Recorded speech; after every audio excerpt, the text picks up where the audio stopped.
Hello, I'm Julian Rall, Chief Executive of Market Echoes, and I'm standing outside the offices of a town council. Why? Because town councils do a lot to do with planning. We might apply to town councils for planning permission if we want to develop our houses. They'll do an awful lot of budget and policy planning. So why am I talking about planning? Because my latest blog, Why Senior Managers and Directors Avoid Strategy, has quite some references to planning, albeit not in terms of strategy best practice. A past blog of mine, entitled How Strategy Works, My 3 C's of Strategy, was all about what I consider to be the 3 key principles behind strategy. Understand your customers, beat your competitors, and be in control. And to be honest, I've often felt that providing managers understand these 3 principles, they're well on the pathway to developing the right strategies. More recently, however, I've started to reflect on this. And talking to senior managers and students in my MBA classes, I've started to think about a theme that's been developing.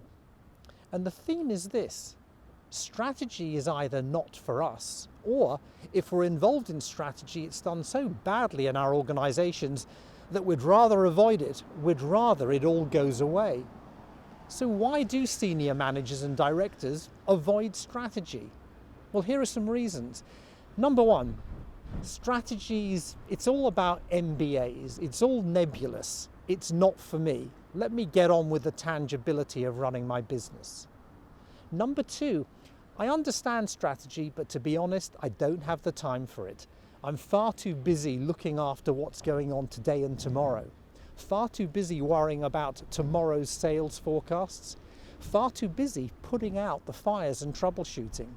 And you know, despite what they say, senior managers often like troubleshooting. Why? Because short-term praise when they've solved the problem tends to hide the reasons for those fires that they have to put out in the first place. Number 3, we do strategy. Just take a look at our business plan. Well, business plans, we all know about them. They might have started off one day with some sort of strategic intent, but they just get bigger and bigger each year. Why? Because incrementally we add next year's budget, next year's sales forecasts, and so on. They become big, unwieldy documents where strategic reviewing seems to have been forgotten about. But it's okay for the senior manager responsible for developing the business plan, because the larger it is, the less likely everybody's going to be to actually read it, and if they do read it, they probably won't understand it, and then they won't ask too many questions.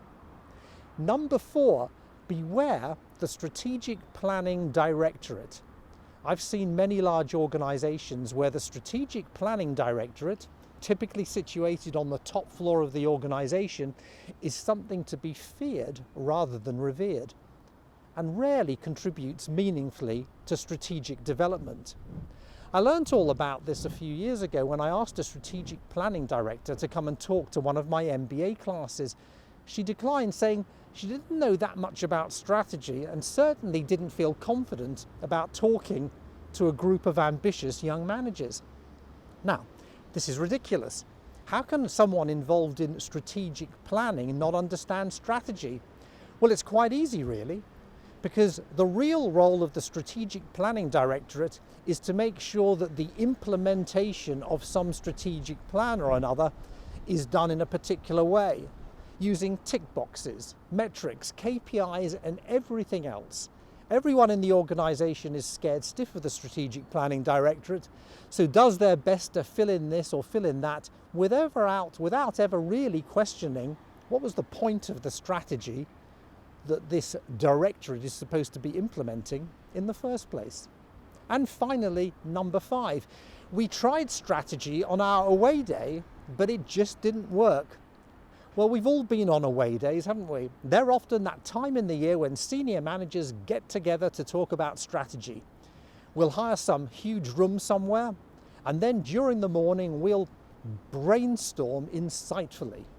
At the end of the morning, we'll come up with some huge wish list made up of piles of flip charts and post-it notes. But then have we actually got the energy to do something about that wish list? Well, it's time to stop for lunch at about 1 o'clock. And lunch is the other key part of those away days. By the time we finish that lunch at about 3 o'clock, do we really have the energy to think about strategy and going forward? No, we haven't. So we'll just keep our eye on the clock until it comes to 5 o'clock. Then we'll go home, and at least that's out of the way for another year. But you know, it doesn't have to be like this. Because when I've worked with managers, when they really get to understand that management and strategy is about customers and competitors, they can become amazingly energized and enthusiastic. Recently, I worked with a board for a day thinking about strategy. And a few weeks later, the chairman called me and said they'd cut their 50-page business plan into 5 pages. They were far more focused and more successful.